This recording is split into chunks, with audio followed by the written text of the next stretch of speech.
Hey guys, it's Georgia Darling 555. This is going to be a really short and sweet little drawing for the collective.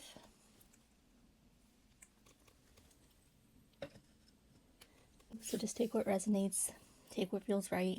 Okay, so let's just get started. It's very hard for me to do a really short and simple message. I try to make them simple, then I'm like, oh my gosh, I'm 50 minutes in. Just yapping away, but I'm going to try because I have therapy in 15 minutes, so short and sweet. So what's the energy coming in for the collective for today? And this is a timeless reading, so whenever it finds you. So we got Gateway. We got this sweet little unicorn, but beyond these great walls of ancient stone, you can see the layers of activity and years and layering of the stone. And for all of that, and then for them to be processed in such a way that they are monumental. So it's almost like this barren land behind here of stone, but over on the other side of it we have these waterfalls and flowing into a river, and we've got lush greenery, even ferns, in what seems to be a forest. So it's like you found the gateway to nourishment, the brighter side of the road, or maybe not the brighter side of the road, but you do see these sun rays coming through here that might have been blocked on the other side at this particular time of day, at least.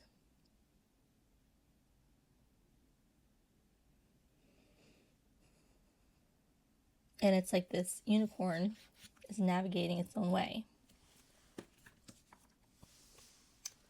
So I'm just going to look this one up real quick since I have the book here. Enchanted Valley. There are places on the planet where the veil between the physical realms and the mystical dimensions is especially thin. These places are called portals, vortexes, or spirit gateways. In mythology, they are revered as places where things beyond ordinary reality can occur.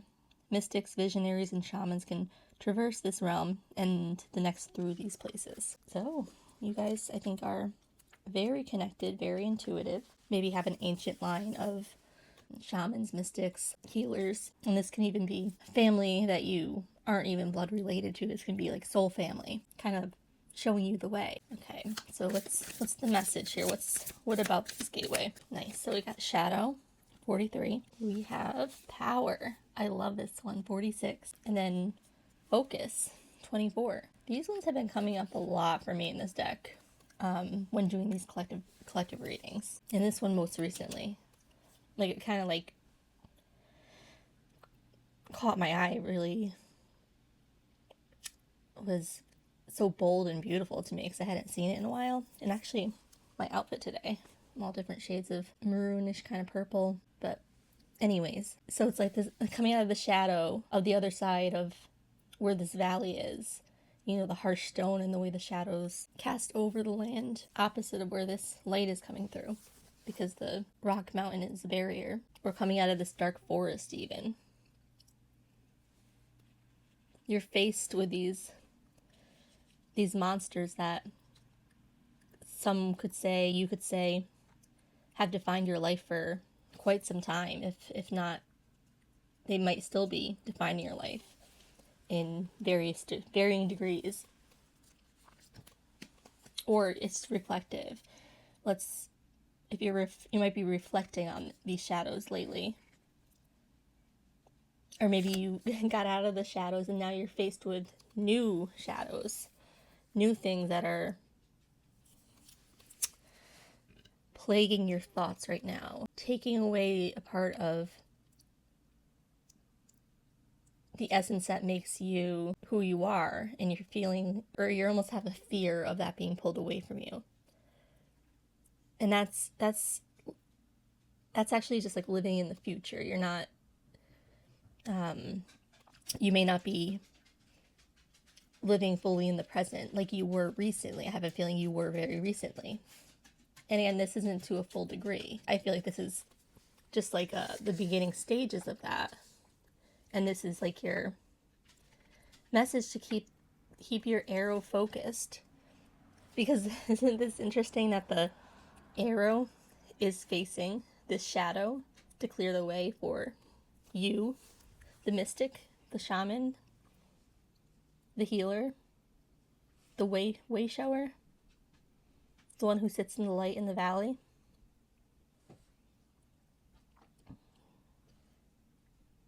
And what's fueling that arrow is the light. The light will get rid of that shadow.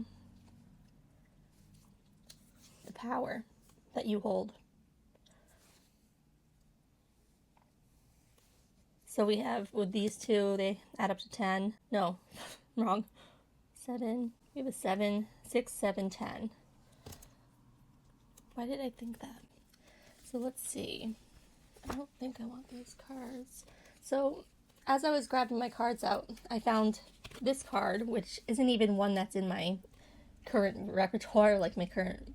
I have like so many tarot cards, so many oracle cards, that I just pull the ones that feel right from my big stash of them. I have them all in these like little cabinets lined up. And I thought about taking these ones yesterday, but I just didn't have enough hands and I just left them in the cabinet. But as I was just looking through which cards to use right now, this was there. So this is emotions. I think these shadows are tied to emotions.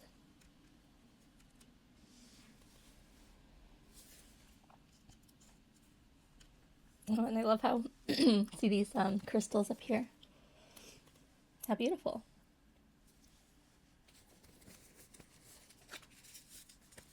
Okay, let's see.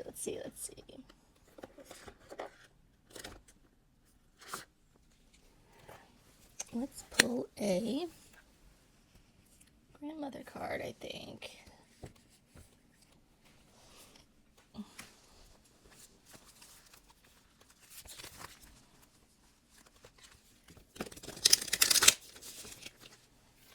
Aside for now. I feel like we got a really sweet message here coming in from a really sweet spirit guide, or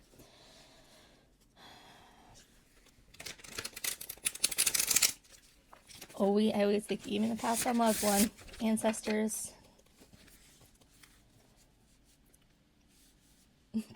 Bishop, don't burn your little nose, honey.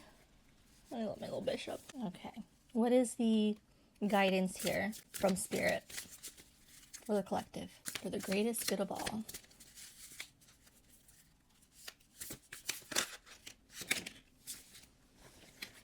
So we have number 23.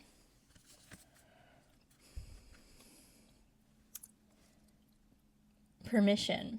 Knowing arms wrap you. Reassurance you're cared for. Choose what comforts you.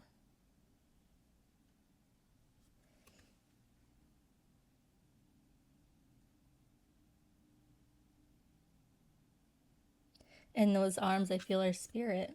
Whether you might be in a situation where you feel you don't have many people physically in your life, choose what comforts you. Choose to let the light shine on those shadows that are discomforting to you. And then we have Grandmother Turkey, hindsight. Viewed in retrospect, situations change their charge. Try it on future lens.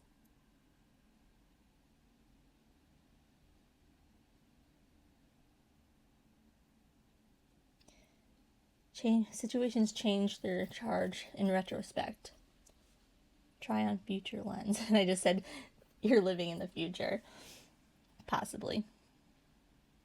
So I guess it's kind of saying to me well, no, actually, people do need a little forward thinking, because that's kind of where motivation comes from.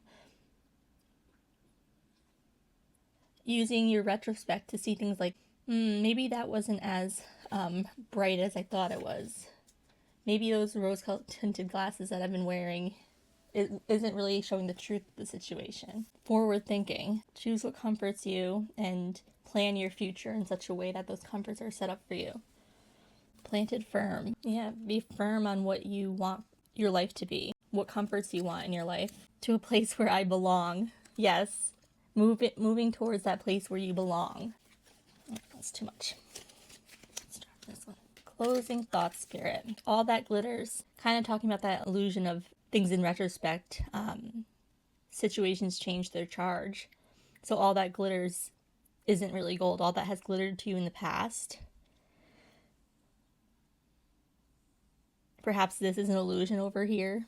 All this glittery, beautiful, lush waterfall, but maybe you're going into the forest where it's more realistic, and that's where you find your comfort, and that's where you're able to plan your future in a way that's not going to deceive you, because all that glitters isn't gold. All right, time's out, and I gotta go in therapy, but let's just do a couple more. Just a mile down the road. Maybe this, for a particular person, the collective might not be for all, but this place where you belong is just a mile down the road. You might be thinking way too, oh, I need to move to this place. Maybe you always had this desire made out of that comes from like kind of fantasy, like a long-term thought you've had, like moving 1,000 miles away, or I want to move to the other side of the country, to the other coast. And really, that was just a glittering dream that you never really understood. If you were to ask yourself, like, wait, why? I'm not sure you could be able to answer it right now, because where you belong might be just a mile down the road. You might already know this place, you might not. Maybe this is a good message for you to explore what's in the mile, within the diameter of a mile around you, or diameter, radius. From where you are, a mile in any direction, what is there? Is it for you? Mechanical drip. This one's, I love how it goes here with these colors to me, like even that tan color. Mechanical drip. Maybe you need to flesh out like social media a little more. Like almost like a sauna, like dripping that out of your like addictive kind of like keep reaching for your phone to go on social media. Or maybe you need an oil change, and maybe if you something about just a mile down the road, maybe there's a mechanic shop where you can get your oil changed, and maybe that'll start your path. All right, let's do one more. Oh, I love Daring Daffodil. So this is like saying, yes, do it. Like, go to that auto shop, and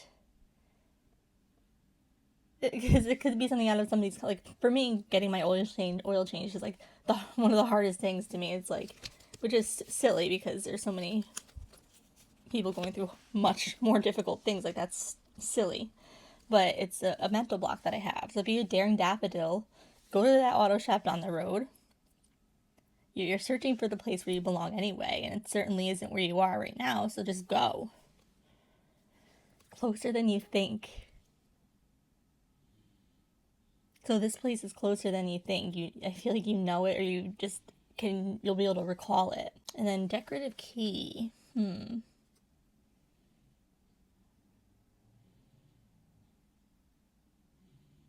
A decorative key to me is one that doesn't actually function to unlock any particular door or any lock or anything. It's there for decoration. So when I was a kid, I saw in the basement window, like I never really went down there and I couldn't reach up to see it, but in the window from outside I could see this big iron decorative key. And I was always so fascinated by it. It was like a fantasy land, like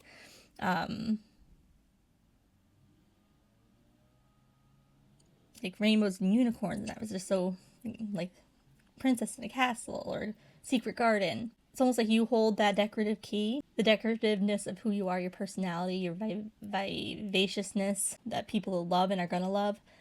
That key can get you anywhere. It can open so many doors because you've got the power. And that's not the way I was gonna let decorative key go, but it's not usually how I usually talk about how it's an illusion. But right now, no. One more. And then I really gotta go. I'm already 5 minutes late. The rising sun can make you feel big or small. The choice is yours. The choice is yours. Is something going to empower you or belittle you? is great amount of light and illumination going to scare you or inspire you? And I think I know what most of y'all are gonna do.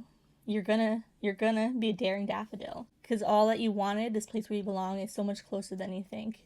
And you hold that decorative key because you are decorative, you are beautiful, and people just see you and they're in awe. And it's gonna work in your favor. So arrow out the shadows, keep it going, keep that power, keep your feet planted firm, but also take that trek a mile down the road. All right, guys. Bye.